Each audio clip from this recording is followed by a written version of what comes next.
Bien, quiero invitarles, por favor, por un momento más, a que estemos en pie, todos, para leer esta porción de la palabra.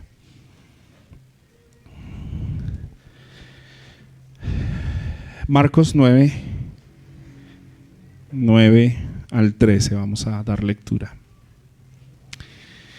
Dice así la palabra del Señor: cuando bajaban del monte, Jesús les ordenó que no contaran a nadie lo que habían visto, hasta que el Hijo del Hombre resucitara de entre los muertos. Y se guardaron para sí lo que fue dicho, discutiendo entre sí qué significaría eso de resucitar de entre los muertos.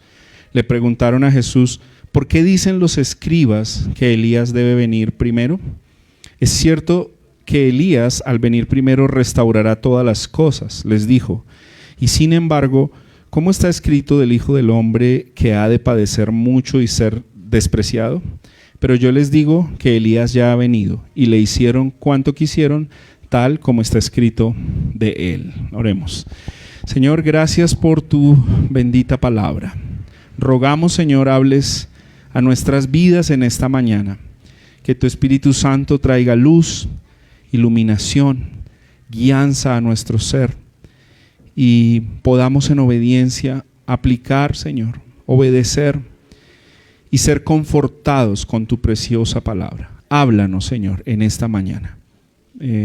Oramos en los méritos de nuestro Señor Jesucristo. Amén y amén. Pueden tomar su lugar. Bien, yo he titulado al sermón de esta mañana una conversación mesiánica. Y en esta conversación mesiánica vamos a tener tres aspectos o 3 puntos importantes. Primero, no hablen esto con nadie. ¿Por qué? Vamos a ver por qué el Señor da esta instrucción. Segundo, Elías ya vino. Y tercero, el Hijo del Hombre padecerá. Una vez más, esta idea es recalcada en la mente de los discípulos. Bien. Una conversación mesiánica entonces que tiene 3 aspectos a tratar. No hablen con nadie acerca de esto. Elías ya vino y el Hijo del Hombre padecerá. Bien. Hace 8 días vimos que 3 discípulos estuvieron con Jesús en una experiencia que es una experiencia, tendríamos que llamar inigualable, inolvidable, y es que ellos experimentaron la misma gloria de Dios en la persona de Jesucristo. Amén. Pedro, Santiago y Juan, los 3 que el Señor llamó y que tuvieron este privilegio, esta cercanía. Y ellos realmente pudieron comprobar allí, la Biblia nos dice, y hace 8 días Juan nos hablaba sobre esto, que ellos fueron sobrecogidos por el temor. ¿Por qué el temor? Porque experimentaron la misma presencia de Dios. ¿De acuerdo? Ahora, ellos no experimentaron que Cristo reflejase una gloria, sino que de sí mismo salió gloria, para mostrarnos que Él es Dios, ¿cierto? Y ellos tienen esta experiencia maravillosa. Una vez más escuchan la voz del Padre. Una vez más, porque ya la habían escuchado. ¿Cuándo la escucharon? ¿Recuerdan? Para que hagamos contexto. En el bautismo del Señor. La voz del cielo, la voz del Padre, certificó y habló y dijo: este es mi Hijo amado, en Él me complazco. Ahora esta voz nuevamente dice: este es mi Hijo amado, pero da otra instrucción: a Él oigan, o a Él oíd, o escúchenlo a Él. Y esta instrucción tenía que ser clara para los discípulos, y ellos entonces tienen una experiencia con la gloria misma de Dios, con el esplendor de la gloria de Dios en la persona del Señor Jesucristo. Ahora, ellos nos narra hoy la escritura que bajan del monte, ¿cierto? Estaban en un lugar alto, en un monte especial donde Dios reveló esta presencia suya, y ellos vienen discutiendo, vienen hablando, y Jesús les da una orden. explícita. ¿Cuál es la orden? ¿Cuál es la orden que proviene del Señor Jesús? No cuenten a nadie esto que han visto. Pero luego hay otra indicación. ¿Cuál es? Hasta que el Hijo del Hombre resucite de entre los muertos. Yo creo que ellos ya venían discutiendo cómo iban a contar esto. ¿Te imaginas? Vamos a hablar, ¿quién nos va a creer? ¿Cómo lo vamos a mencionar? ¿Cómo lo vamos a decir? Y de repente Jesús, seguramente escuchándolos y conociendo sus corazones, entonces da la indicación, una orden o una instrucción de silencio. Y esto es particular porque ¿por qué silencio cuando lo que han visto es la misma gloria de Dios en la persona de Jesucristo? Y lo primero que quisieran hacer o que cualquiera de nosotros de forma natural haríamos es proclamar a los cuatro vientos lo que hemos visto. Pero la indicación o la orden estricta es guarden silencio. Ahora, no es la primera vez que el Señor les dice que guarden silencio. Ya ha habido instrucciones de guardar silencio. Cuando el Señor hizo algunos milagros específicos, ¿recuerdan cuando el Señor liberó al endemoniado gadareno? Cuando el Señor resucitó a la hija de Jairo también. De hecho, en ese milagro de la resurrección de la hija de Jairo, no sé si lo recuerdan, pero para nuestra instrucción es importante recordar esto, que son las mismas tres personas que están acompañando al Señor. ¿Quiénes son? Pedro, Santiago y Juan. Ellos tres están acompañando y presenciando ese milagro, pero el Señor les ordena algo, que es guarden silencio. Hay un mandato o una orden explícita, y lo que quizás llamaría nuestra atención es ¿por qué el Señor está pidiendo que se guarde silencio? Bueno, vamos a responder eso con 2 puntos o 2 respuestas claras en este contexto de Marcos. El primero es que ellos tienen una idea equivocada del Mesías y el Señor está tratando de aplacar cualquier idea equivocada del Mesías. ¿Sí? Esa es la primera razón. Recordemos eso. Cuando ellos vieron que el Señor multiplicó comida, ellos inmediatamente concluyeron y dijeron, este es el Mesías. Y la Biblia explícitamente nos dice que ellos querían hacerlo rey, querían ponerlo como Mesías en su pensamiento, ¿cierto? Ellos tienen una idea mesiánica, Jesús está cumpliendo gran parte de sus expectativas mesiánicas y lo que ellos quieren hacer es coronarlo rey. Entonces esta orden mesiánica de guardar silencio quiere aplacar cualquier intento o sublevación o cualquier proclama mesiánica en un momento equivocado. ¿De acuerdo? Porque efectivamente Jesucristo es el Mesías prometido. Recordemos eso también. Pedro recibió la revelación del cielo. ¿Tú eres quién? El Cristo, el ungido, el Mesías, el Hijo del Dios viviente. Eso ellos ya lo habían experimentado y ya habían tenido claridad sobre esto. Entonces, la primera razón por la que hay una orden de silencio es para aplacar cualquier intento humano de hacerlo rey al Señor Jesucristo. Y eso tiene que ver con que creo yo que las fuerzas del mal, y miren esta unión, este binomio que se unió en la esfera de la humanidad para ir contra Cristo, y es que el enemigo, Satán, el opositor, está haciendo todo lo posible por sembrar la idea de un Mesías sin cruz. Él sigue insistiendo con esto, pero a eso se suma la fuerza del corazón, unos intereses propios en la visión de ver al Mesías, y es, ok, necesitamos un Mesías, un libertador, pero no queremos que pase por la cruz. Entonces el Señor, de manera sabia, calla sus labios. De hecho, es interesante que 3 personas vayan con él siempre presenciando esto, ¿saben? Porque además cumple una ley de la Torá, o cumple un aspecto de la Torá. ¿Recuerdan cuál era? Que para poder certificar un evento, que se necesitaba la presencia de 2 o 3 testigos. Quiere decir que si estos 3 bajaban y empezaban a proclamar la idea, es probable que esta idea tomara fuerza y tomara credibilidad. Esa es una digamos que una hipótesis. Bueno, la otra hipótesis es que nadie les creyera lo que están hablando. No es el momento de hablar.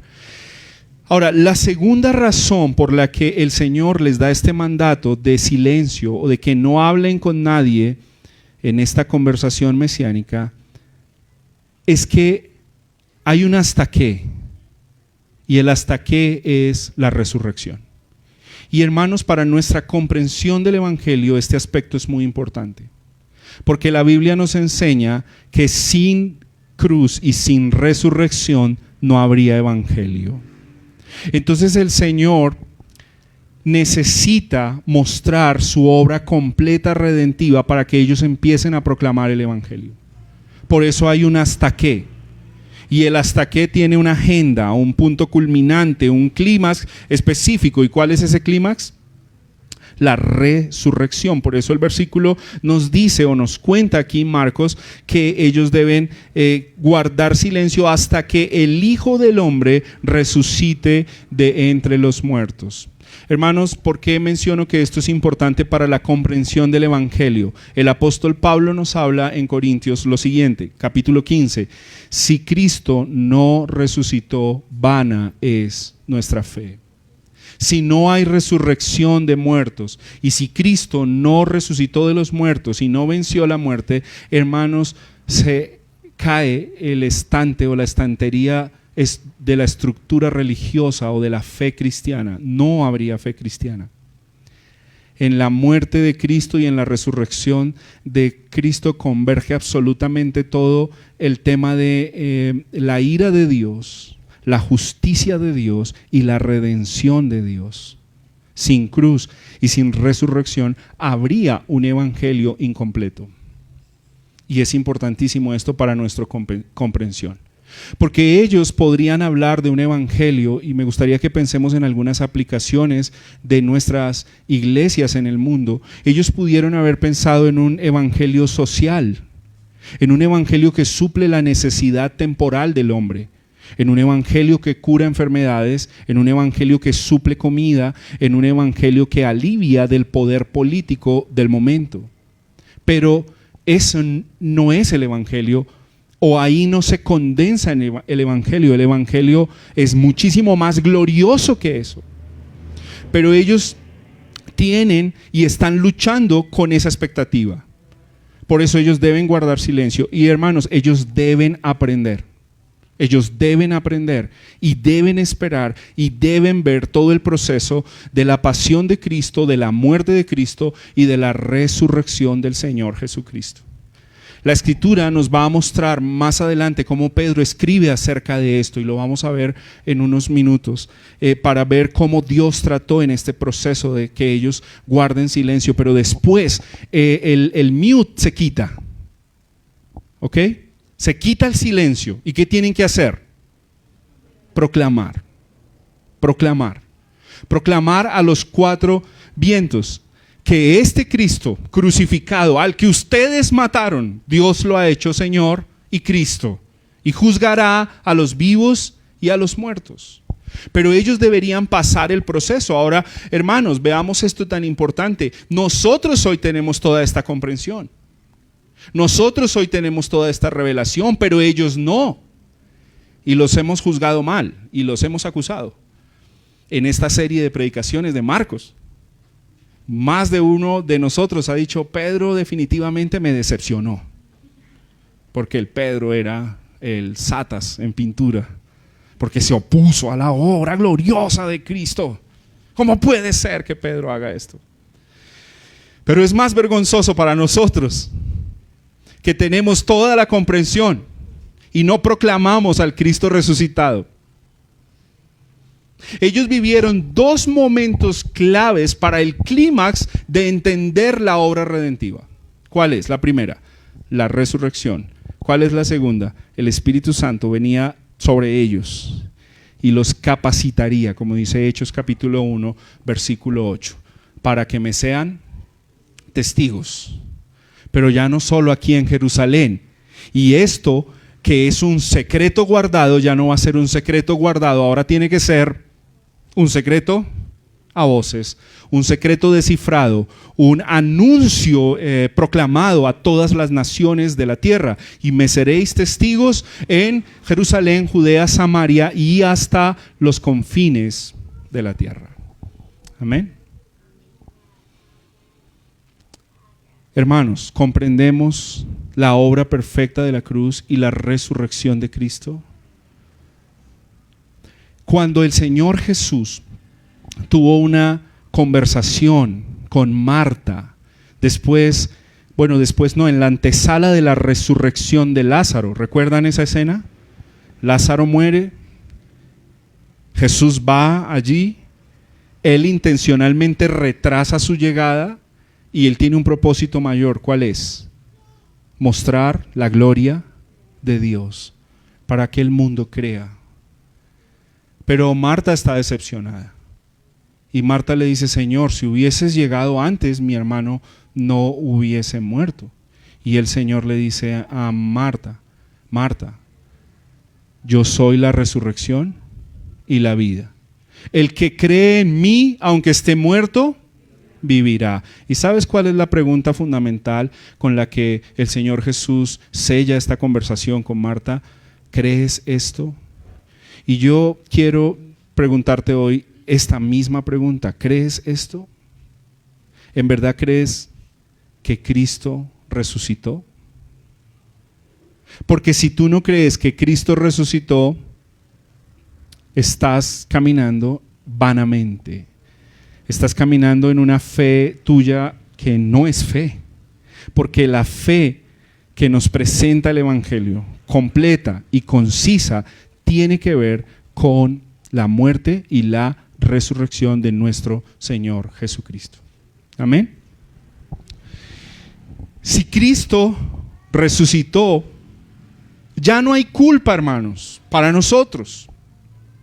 Si Cristo resucitó, ya no hay condenación para nosotros. Amén. Si Cristo resucitó, ya no somos esclavos del pecado. Si Cristo resucitó, ya no estamos bajo la transgresión de Adán. Lo glorioso que es comprender la resurrección hará que nuestros corazones adoren a Dios y que vivamos la vida del Evangelio como Dios la quiere. Gloriosa, gloriosa. Y Pedro va a escribir sobre esto cuando está llegando a la vejez y cuando ya ha experimentado la resurrección de Cristo y cuando sobre ellos ha venido el Espíritu Santo y son proclamadores, y antes de llegar a ser mártires, él nos escribe esto y nos dice algo sobre esta situación. Acompáñenme un momento a la primera carta de Pedro, capítulo 1.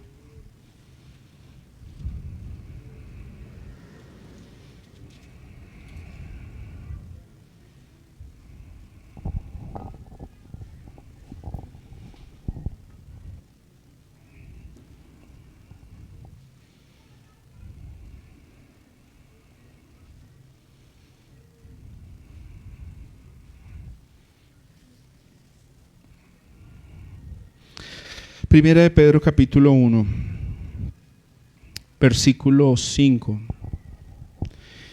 Mediante la fe ustedes son protegidos por el poder de Dios para la salvación que está preparada para ser revelada en el último tiempo, en lo cual ustedes se regocijan grandemente, aunque ahora por un poco de tiempo, si es necesario, sean afligidos con diversas pruebas, para que la prueba de la fe de ustedes, más preciosa que el oro que perece, aunque probado por fuego, sea hallada, que resulta en alabanza, gloria y honor en la revelación de Jesucristo, a quien sin haber visto ustedes lo aman, y a quien ahora no ven, pero creen en Él, y se regocijan grandemente con gozo inefable y lleno de gloria, obteniendo como resultado de su fe la salvación de sus almas.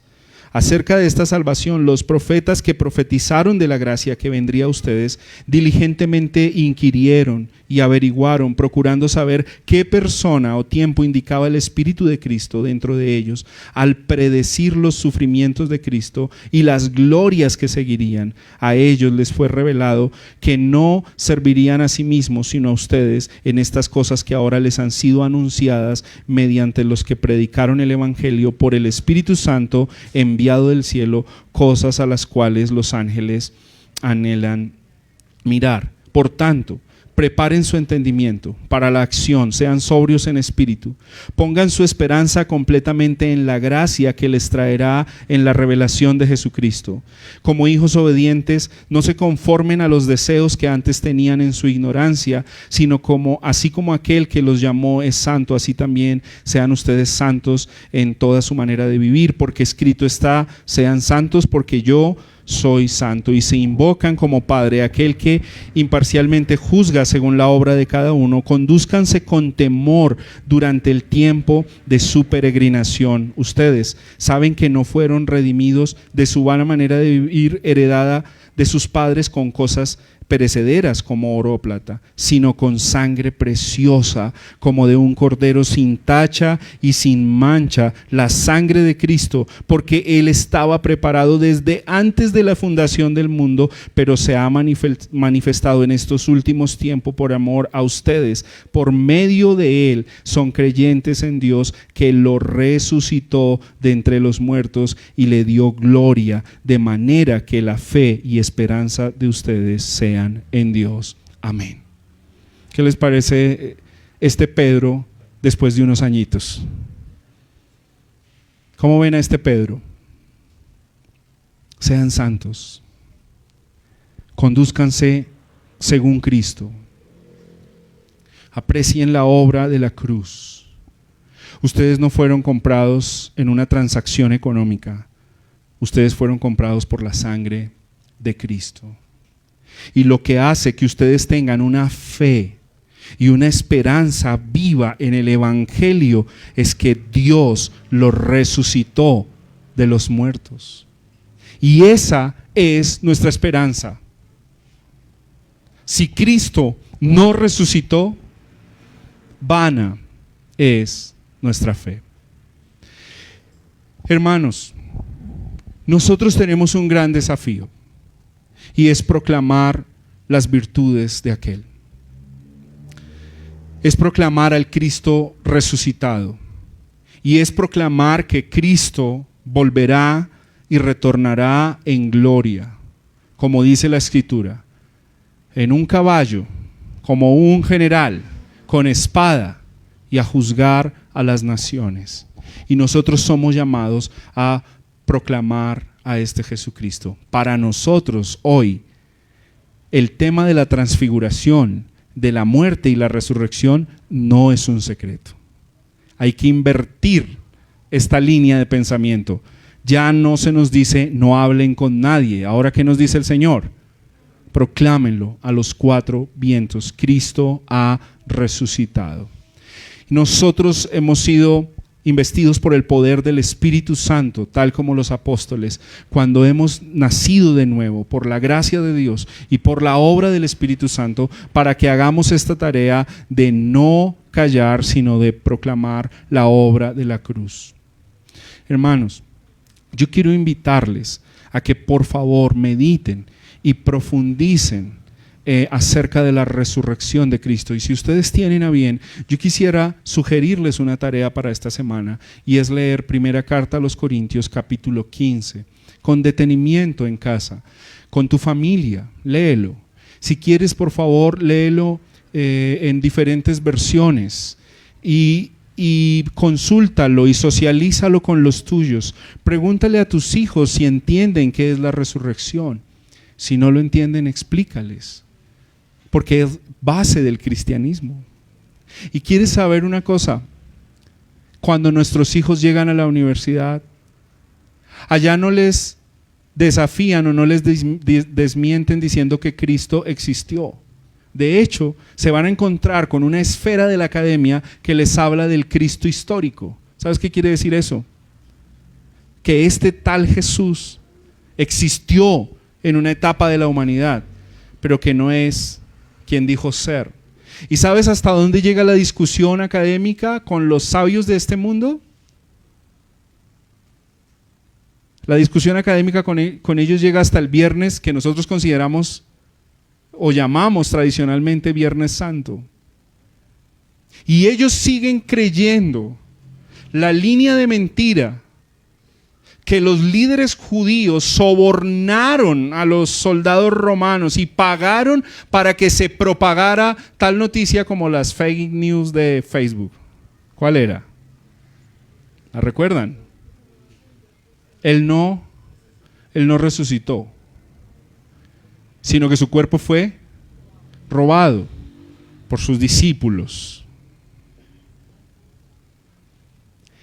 Y hermanos, lo triste, y lo digo con vergüenza para nosotros, es que nuestros jóvenes llegan a la academia, llegan a la universidad y en cuestión de segundos les desbaratan o les argumentan a un Cristo histórico, pero no a un Cristo glorioso y resucitado.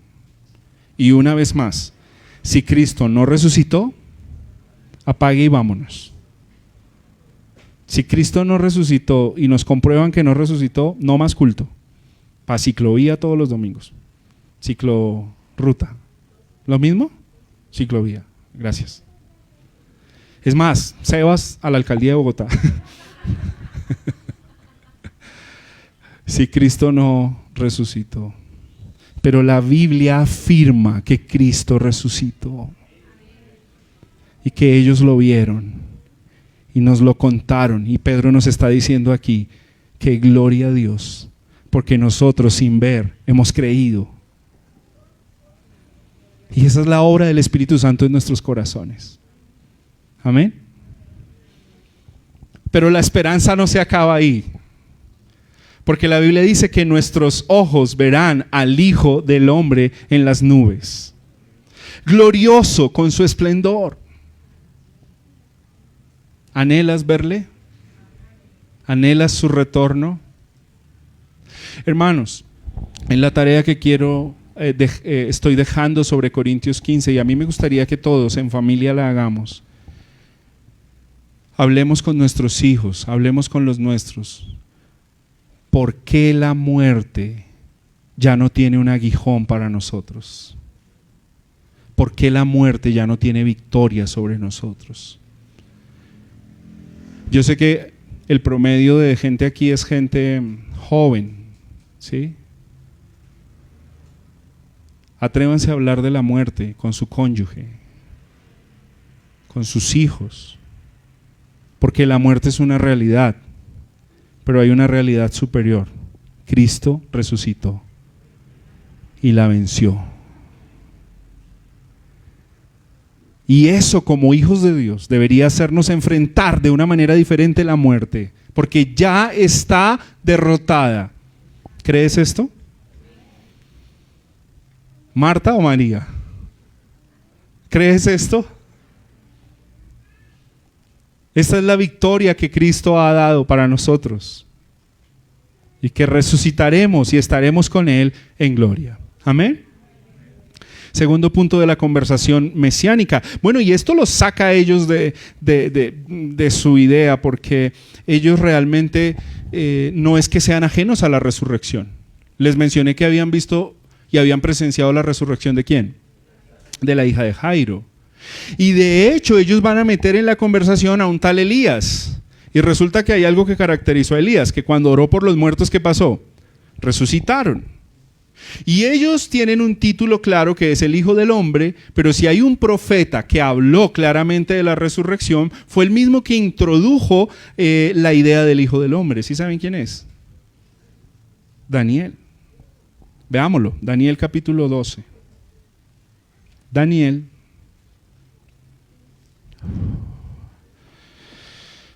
Hermanos, me siento como si no estuviéramos en invierno.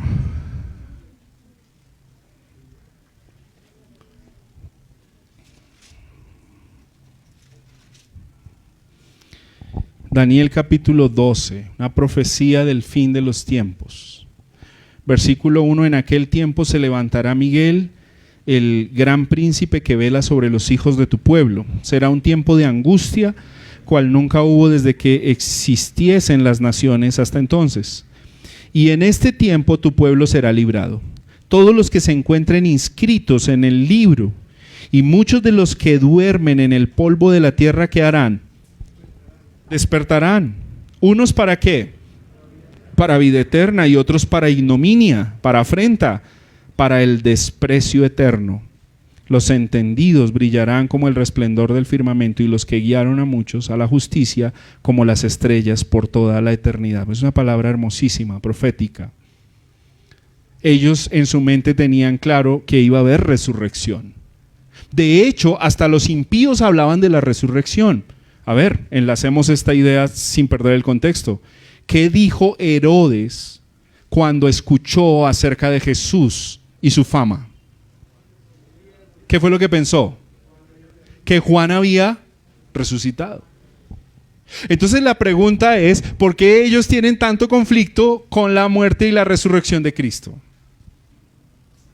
Es porque ellos, ya lo hablamos antes, el cortocircuito que se dio es que no conciben un Mesías en la cruz. Y todos los demás habían resucitado porque alguien oró por ellos, alguien intervino para resucitarlos, pero Cristo no. Cristo resucita por un mandato del Padre, y eso también ya lo habíamos hablado. Juan capítulo 10 dice, yo mismo entrego mi vida para volverla a tomar, y este mandamiento recibí del Padre. Y eso es lo que Jesús va a operar en la resurrección. Entonces ellos están todavía atenuados, han atenuado el tema de por qué este Mesías tiene que morir, y a mí me parece muy interesante y tan sutil la propuesta que le hacen al Señor Jesús, ¿no? Vienen conversando, el Señor les da una orden de silencio, ¿hasta cuándo? Hasta que el Hijo del Hombre resucite, y entonces ellos le dicen, Señor, yo me los imagino en esta escena, estos tres compadres, hemos presenciado la transfiguración. En la transfiguración, ¿a quién vieron? ¿Recuerdan? Hace 8 días. A Elías y a Moisés. Todas las cosas están dadas. Entonces le hacen la siguiente pregunta. ¿Por qué se dice que primero ha de venir quién? Elías. Y si acabamos de ver a Elías en la experiencia que tuvimos, la ecuación está clara. Saben, de alguna manera, lo que Pedro y sus compadres están proponiendo, una vez más, es, Señor, ¿estás seguro de ir a la cruz? Señor, ¿no será que te falta oración y discernimiento de los tiempos? Ellos estaban preocupados por la restauración de las cosas. ¿Pero de qué cosas? Hermanos, de lo que usted y yo estamos preocupados todo el tiempo. ¿Qué es? ¿Cuál es el político que sigue? La inflación, y nuestros bolsillos, y nuestras billeteras, y nuestro incremento salarial, y si nuestros hijos van a ir a la universidad pública o privada. Esas son nuestras preocupaciones, y esas eran las de ellos. De hecho, para que tú puedas corroborar que ellos están súper conflictuados con esto, súper emproblemados con este tema, revisa Hechos capítulo 1, versículo 7. ¿Qué le dicen al Señor después de resucitado? ¿Qué es lo que le van a decir?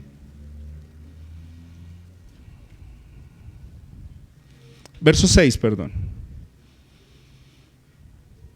El Señor está con el pasaporte, la visa y la maleta lista para irse al trono celestial. ¿Sí? ¿Han tenido la experiencia cuando uno va a despedir allá a un familiar en el aeropuerto? Cuando ya pasan migración, uno apenas, según uno mira los aviones que salen y dice, ay, allá va mi tía, se está despidiendo de mí. Ellos están ahí, el Señor ya ha resucitado, entonces ellos están configurando toda la información. ¿Y qué vuelven a preguntar? Señor, pero antes de que pases migración, ¿restaurarás el reino, Señor? Porque entre otras cosas, recuerda que este va a la derecha, este va a la izquierda, yo he dejado todo por ti, toda la configuración de sus expectativas terrenales. La respuesta del Señor es contundente. Muchachos, ¿hasta cuándo? Y saben, hermanos, yo tengo una aplicación de esta conversación mesiánica. El Señor muestra su misericordia con nuestra arrogancia, con nuestros intereses propios. El Señor muestra misericordia con nuestra falta de entendimiento. El Señor muestra misericordia con nuestra falta de comprensión y nos dice: muchachos, hay algo más glorioso. ¿Por qué siguen batallando? ¿Por qué preguntan si Elías ya vino? ¿Y qué les responde para sacarlos de la duda? ¿Cuál es la respuesta que el texto da? Muchachos, Elías ya vino. ¿Ustedes se lo imaginan rascándose la cabeza a estos tres? ¿Pero a qué horas? ¿A qué horas? Porque no hemos visto la restauración de todas las cosas. Ahora, el Señor fue contundente en decir que Elías ya vino. Pero no se estaba refiriendo a la transfiguración. Y claramente la Biblia va a decir que ese Elías que fue prometido para venir, ¿quién es? Juan Bautista. Acompáñame a Lucas capítulo 1. El Señor le da una profecía al papá, ¿cierto? De Juan.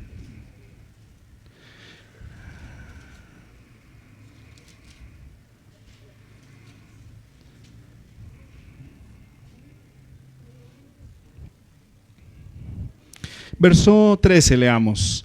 Pero el ángel le dijo: no temas, Zacarías el papá de Juan Bautista, ¿no?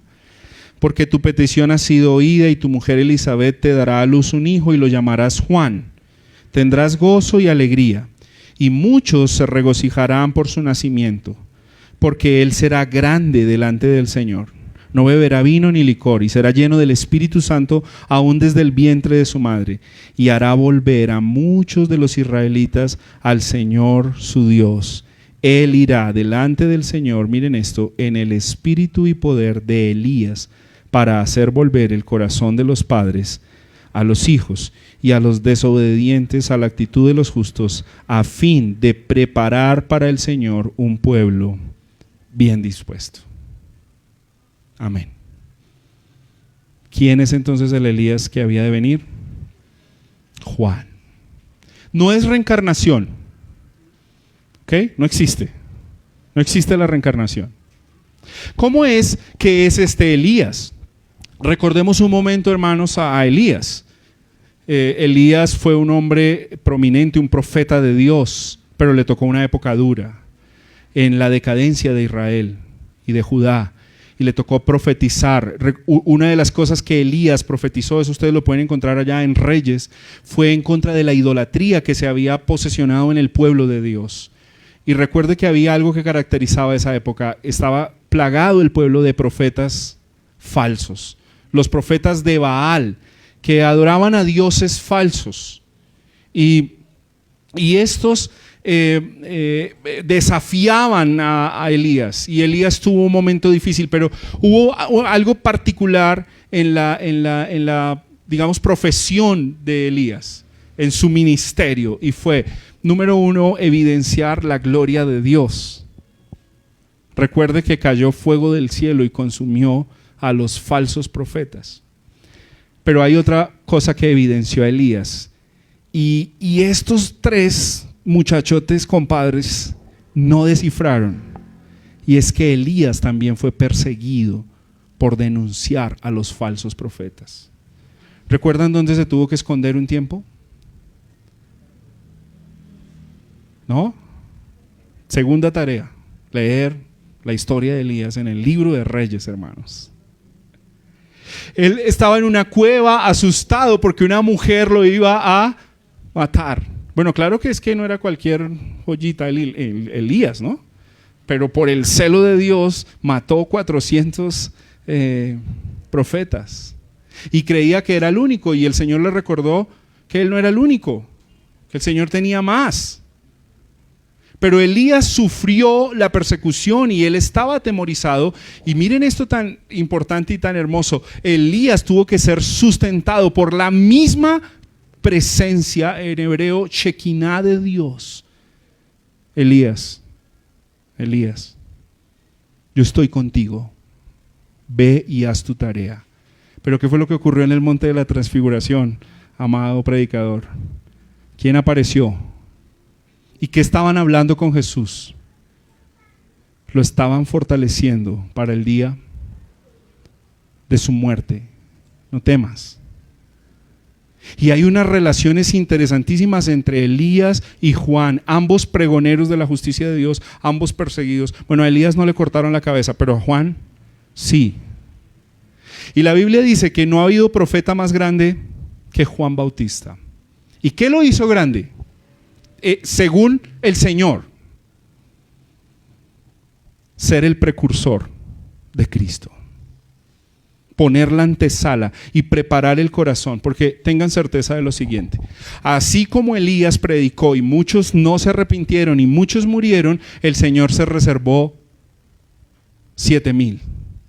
Y así como Juan predicó y muchos no se arrepintieron y muchos no se convirtieron, muchos abrieron su corazón y dijeron: este es el Cristo, el Hijo del Dios viviente.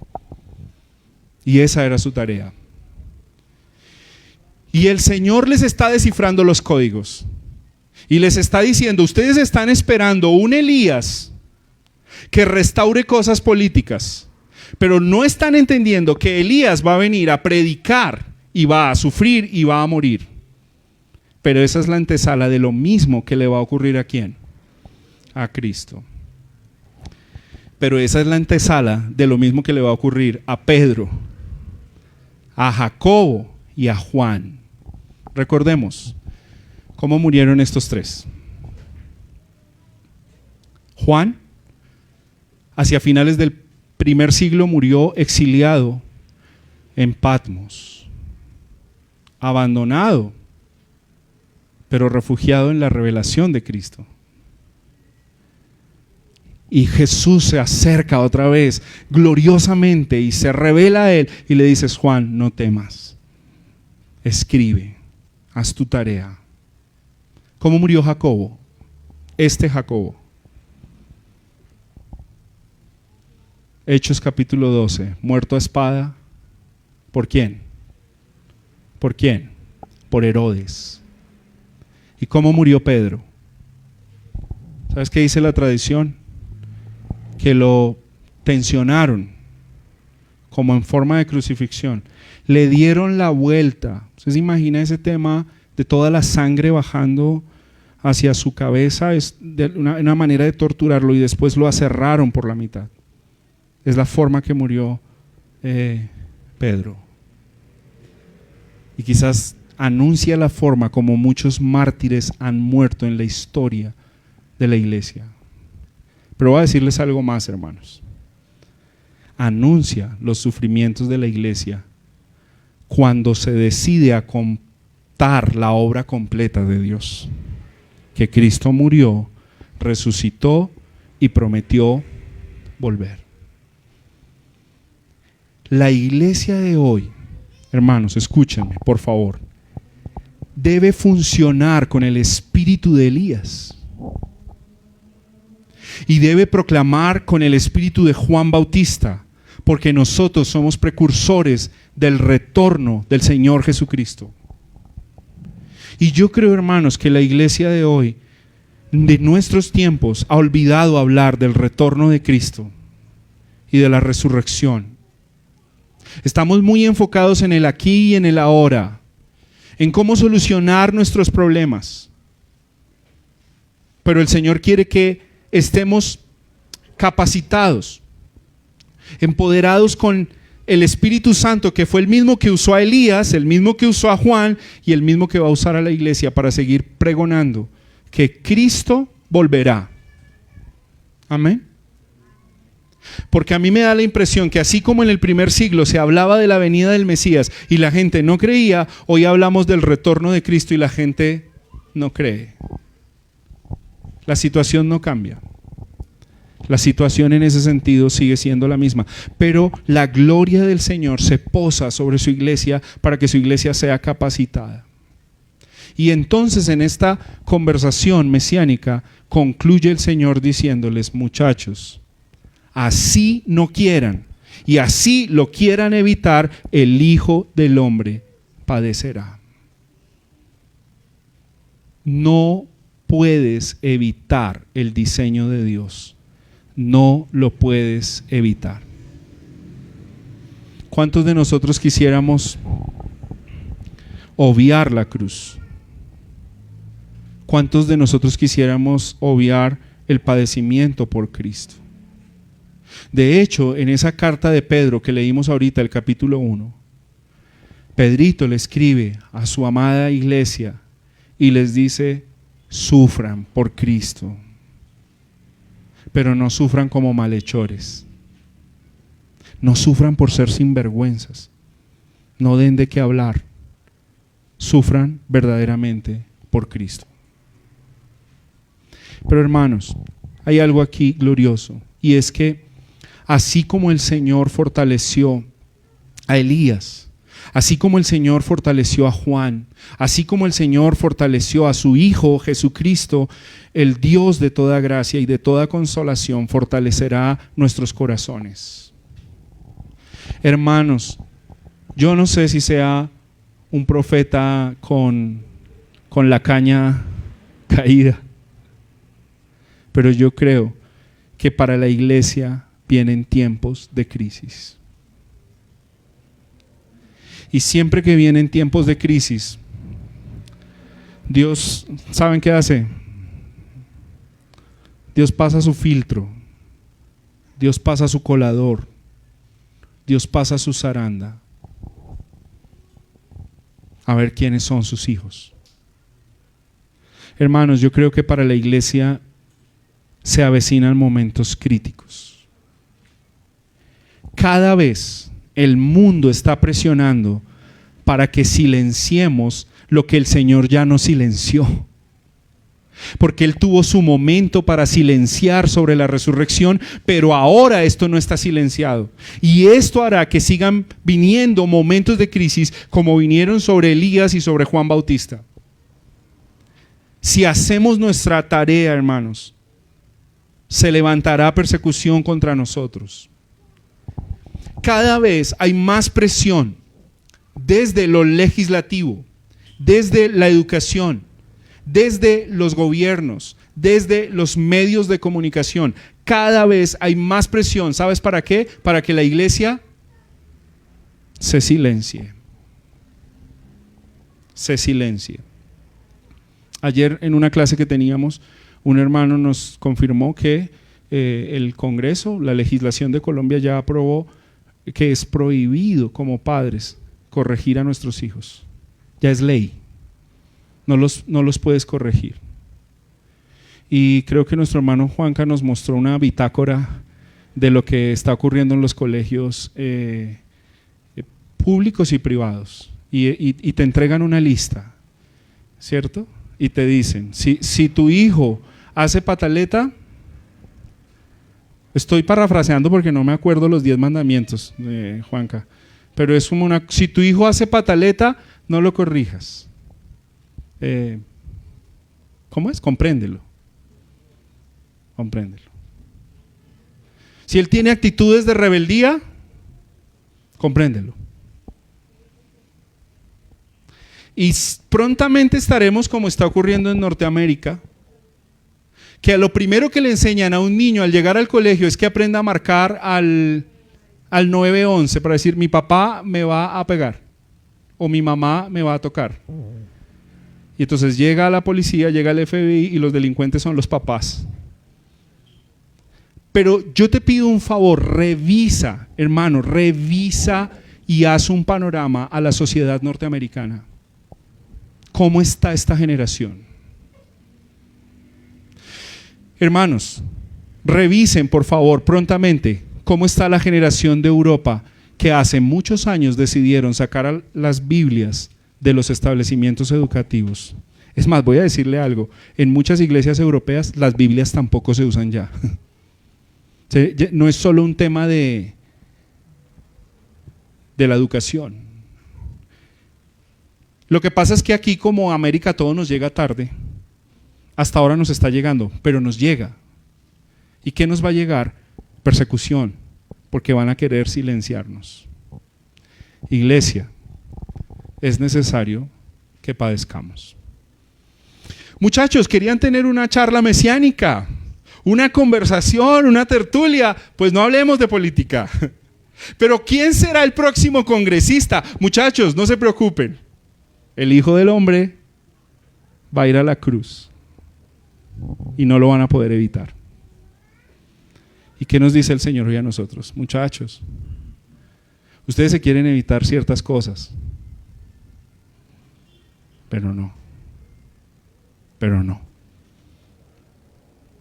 Y después de que hayáis padecido un poco de tiempo, dice Pedrito, sabiamente, Él mismo os fortalezca y establezca. Ese es el Dios de toda gracia. Que el Señor afirme nuestros corazones y que el Señor fortalezca nuestros corazones para los tiempos difíciles que se vienen sobre la humanidad. Pero que la presencia gloriosa de Cristo, que prometió siempre estar con nosotros, afirme nuestros corazones y podamos dar testimonio sin temor. Amén. Despidámonos de estos tres compadres, porque después seguiremos caminando hacia otras historias maravillosas del Evangelio de Marcos. Gracias, Pedrito, por dejarte usar por Dios y escribirnos estas cosas. Gracias por coescribir con Marcos este Evangelio. Y hermanos, permítanme como aplicación, no descartes nunca a nadie en el Evangelio por más difícil que parezca, porque Cristo no descartó a estos tres ni a estos 12 que Él eligió, hermanos, y a los que Él eligió, Él prometió sostenerlos en su mano y prometió que la obra que Él comenzó en nosotros la perfeccionará hasta el día de Jesucristo. Hermano, escúchame, ¿te has defraudado de ese amigo que has discipulado y que te sale cada vez que tú quieres hablarle de la cruz, por allá se va para otro lado, y tú le quieres hablar de la resurrección y él vuelve y habla de política y habla de fútbol y tú dices, ya por este no doy un peso? ¿Hay alguno aquí en la iglesia que tú dices, no, este no? No, este no parece. Muchachos, dice el Señor, muchachos, venga, yo los redirecciono y les hablo de unas cositas importantes que quiero que sepan. Cristo, hermanos, Cristo, el Hijo de Dios, es el modelo perfecto del discipulado y de caminar con otro.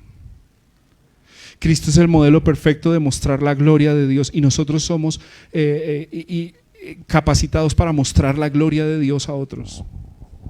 Cristo es el modelo de que cuando alguien está embotado,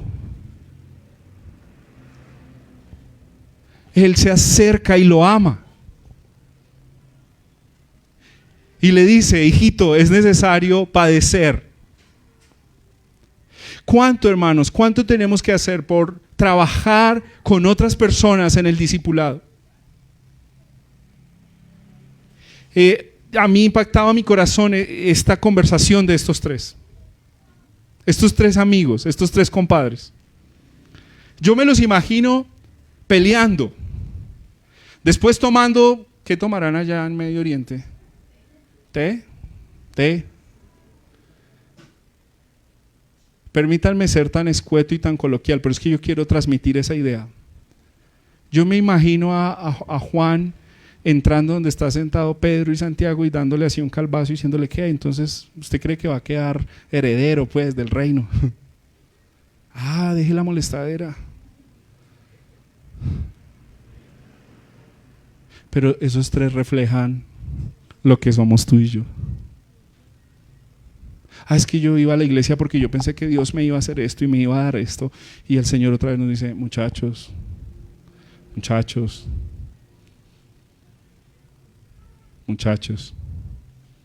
es necesario que el Hijo del Hombre sufra. Y si el Hijo del Hombre sufre,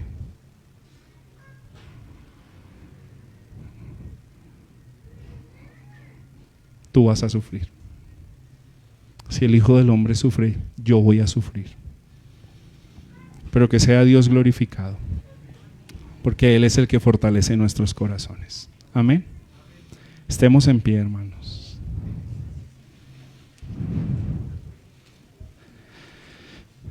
Abra su Biblia en 1 de Pedro capítulo 5, por favor. Hermano pianista.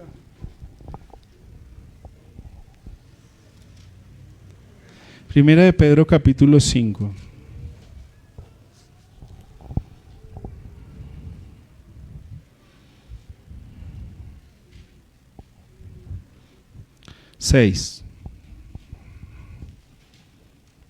Muchachos, ¿están preocupados por cosas? ¿Sí? Humíllense pues bajo la poderosa mano de Dios para que Él los exalte a su debido tiempo. ¿Están preocupados por lo que está pasando en el mundo? Muchachos, echen toda su ansiedad sobre Él. ¿Por qué? Porque Él tiene cuidado de ustedes. Sean de un espíritu sobrio. Estén alerta siempre. ¿Por qué? Y diría Pedro, y yo de eso sé. Su adversario, su opositor, el Satas, el que casi me tambalea a mí, siempre anda como un león rugiente buscando a quien devorar. Pero, ¿qué hay que hacer, muchachos? Resístanlo, sean firmes en la fe.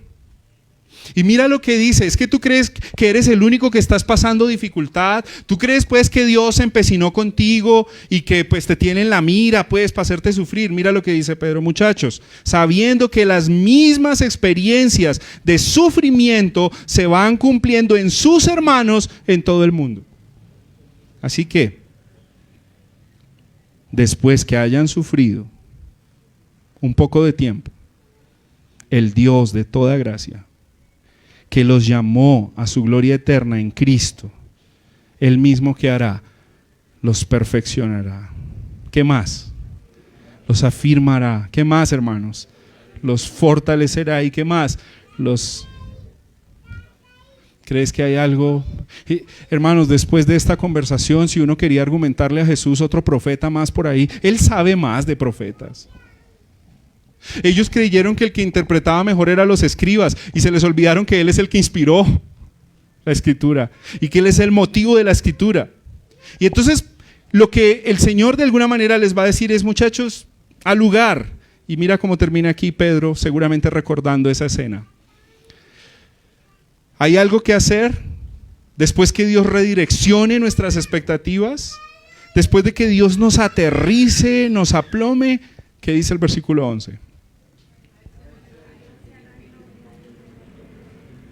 Por los siglos de los siglos, a Él sea ¿qué? La gloria, el dominio y el poder. Señor, gracias por tu presencia. Gracias por dejarnos ver estas escenas y estos escenarios de los apóstoles. A veces nosotros decimos, Señor, ellos como que ¿por qué no entendían? Pero hoy tenemos que decir ¿por qué nosotros no entendemos? Y Señor, es que estamos tan preocupados en nuestros intereses, estamos tan preocupados en nuestras decisiones, en nuestras inversiones, en nuestra salud. Y creo que está bien ser diligente, Señor, pero ¿con qué facilidad nos desenfocamos, Señor? ¿Con qué facilidad perdemos nuestros ojos de la gloria de la cruz y de la gloria de la resurrección? y de la promesa de tu advenimiento. Yo te pido, Señor, que nos instruyas. Ayuda a mis hermanos para hablar con sus hijitos de lo que es la resurrección, de que tú volverás, Señor, a hijos nuestros que si les preguntáramos esto en la escuela dominical no tienen la más mínima idea de qué le estamos hablando. ¿Y cómo vamos a afrontar el mundo, Señor, cuando esta es la base de nuestra fe? Cuando es la base y el poder de lo que predicamos, que Cristo resucitó de los muertos. El apóstol Pablo escribió que esto te vindica como Dios, como el Rey de Gloria, que venció la muerte. Señor, ayúdanos. Y así como capacitaste a Elías, y así como capacitaste a Juan, y así como acompañaste al mismo Cristo, revístenos con tu gloria, Señor, para poder enfrentar el mundo y para poder resistir al mundo y las cosas difíciles que vendrán sobre el mundo entero. Esto no es nuevo, tú lo has dicho en tu palabra, Señor, y que nosotros podamos afirmar nuestros corazones en tu palabra. Mas el Dios de toda gracia, que nos llamó a su gloria eterna, os perfeccione y afirme, fortalezca y establezca. A Él sea la gloria, a Él sea el imperio por los siglos de los siglos.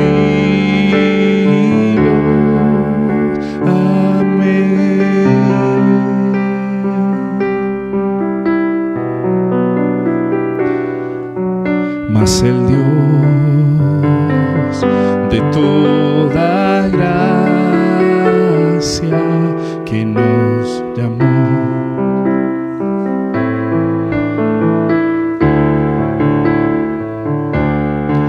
os perfeccione,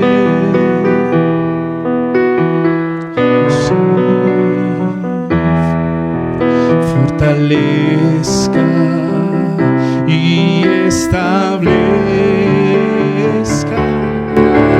A Él sea la gloria, a Él sea el imperio por los siglos de los siglos.